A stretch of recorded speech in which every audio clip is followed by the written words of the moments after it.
आप देख रहे हैं जीटीवी न्यूज। उमरिया जिले में विश्व आदिवासी दिवस के मौके पर सर्व आदिवासी समाज बड़ी संख्या में कार्यक्रम स्थल पर उपस्थित हुए, जहां आदिवासी समाज संगठन ने शहर के मुख्य मार्गों से होकर जुलूस निकालते हुए स्टेशन चौक पहुंचे एवं रानी दुर्गावती की प्रतिमा पर माल्यार्पण करते हुए नमन किया। वही अपनी मांगों को लेकर महामहिम राज्यपाल के नाम कलेक्टर को ज्ञापन सौंपा गया है एवं ज्ञापन में उल्लेख किया गया है कि उमरिया जिला आदिवासी बाहुल क्षेत्र है, तो जिले के सिर्फ पाली जनपद को ही क्यों आदिवासी जनपद में शामिल किया गया है, बाकी करकेली एवं मानपुर को भी आदिवासी जनपद में शामिल किया जाए।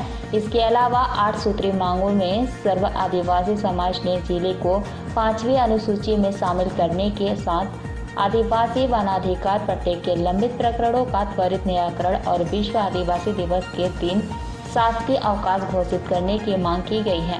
वही इस मौके पर जिला मुख्यालय स्थित रानी दुर्गावती भवन में सांस्कृतिक कार्यक्रम का आयोजन किया गया, जहां आदिवासी समाज के पदाधिकारियों ने समाज उत्थान के लिए अपने उद्बोधन दिया। वही जिले के विभिन्न स्थानों में आदिवासी समाज के द्वारा विश्व आदिवासी दिवस को बड़े हर्षोल्लास के साथ मनाया गया। पेश उमरिया से शंकर सिंह चंदेल की एक खास रिपोर्ट। ये हमारा विश्व आदिवासी त्योहार है, जो हम लोग बहुत खुशियों से त्योहार होती है हमारी। आवाज लगातार हम कई सालों से मनाते आ रहे हैं। अपने उमरिया जिला की बात नहीं है, विदेश की बात नहीं है, ये पूरे विश्व में मनाई जा रही है और लगातार हम आज विश्व आदिवासी मना रहे हैं। और आज हम लगातार रैली के साथ अपने ज्ञापन भी दिए हैं अपनी मांगों को लेकर, जो हमारी आदिवासी की समस्या पे है। और आज लगातार हमारा रानी दुर्गावती के ऊपर माल्यार्पण कर रहे हैं सभी लोग, जितने भी पदाधिकारी है। और लगातार हम लोग आदिवासी दिवस का मनाते रहेंगे। और हमारे जितने भी आदिवासी दिवस में ये संदेश देना चाहते हैं, ये बहुत खुशियों का त्योहार है जो विश्व दिवस आदिवासी है।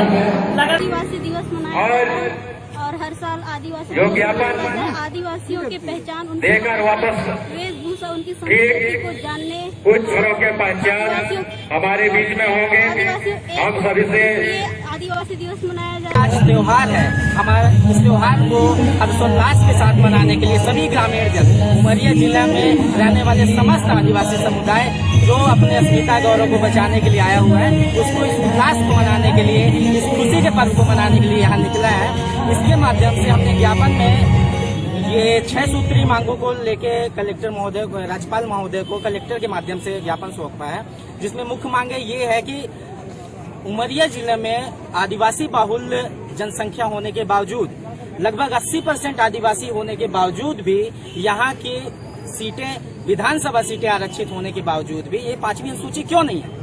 आखिर क्या ऐसा नियम है, क्या ऐसे कारण है कि अब तक ये 5वीं अनुसूची क्षेत्र घोषित नहीं हो पाया है? संविधान में 243(13)(3) का के तहत जब अधिकारियों को स्वशासन का अधिकार दिया गया है, उनको ये अधिकार दिया गया है, वन पेशा कानून, पेशा एक्ट जैसी अधिकार, स्वशासन के अधिकार जब दिए गए हैं, तो 80% आदिवासी बाहुल क्षेत्र में होने के बावजूद भी ये समाज आज सड़क पे है अपनी मांगों के लेके।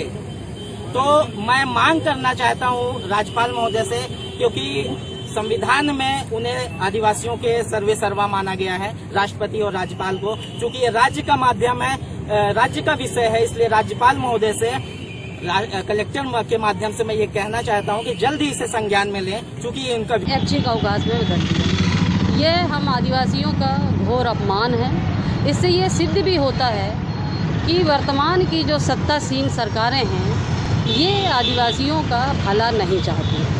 आदिवासी पहले से ही बहुत ज़्यादा सफ़र कर रहा है, चाहे वो लड़कियों के अपहरण का मामला हो, चाहे बलात्कार का मामला हो, चाहे ज़मीनों का मामला हो, चाहे उनके अधिकार का मामला हो, चाहे उनके स्वास्थ्य का मामला हो और चाहे उनके स्वास्थ्य का मामला हो।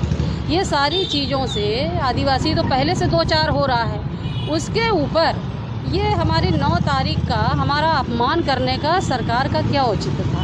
जब एक सरकार 9 तारीख को हमें आदिवासियों के बीच में जाने का मौका देती है कि हम उनके लिए कुछ काम कर सकें, तो आप हमको जाने से रोकते हो।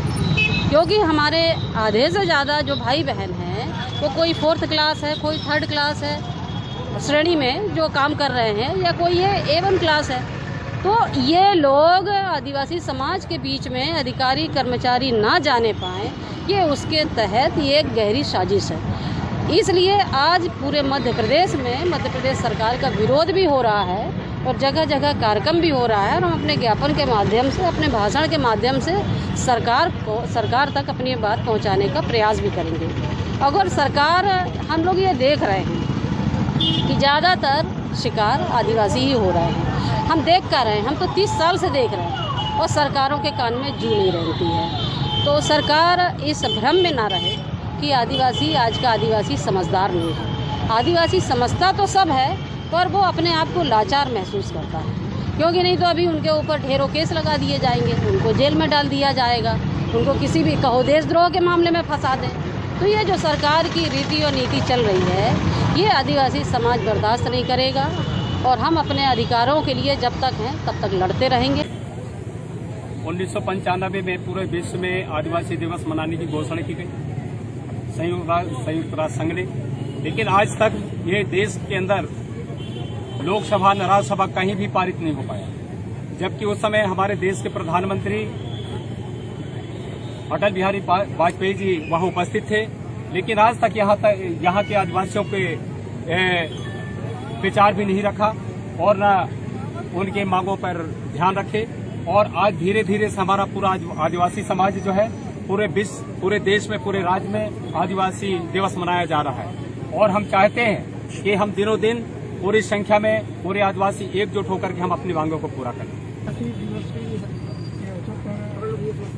जिले के लोगों द्वारा रैली निकाली गई और रैली निकालने के बाद 6 सूत्री मांगों को लेकर के महामहिम राज्यपाल महोदय के नाम से ज्ञापन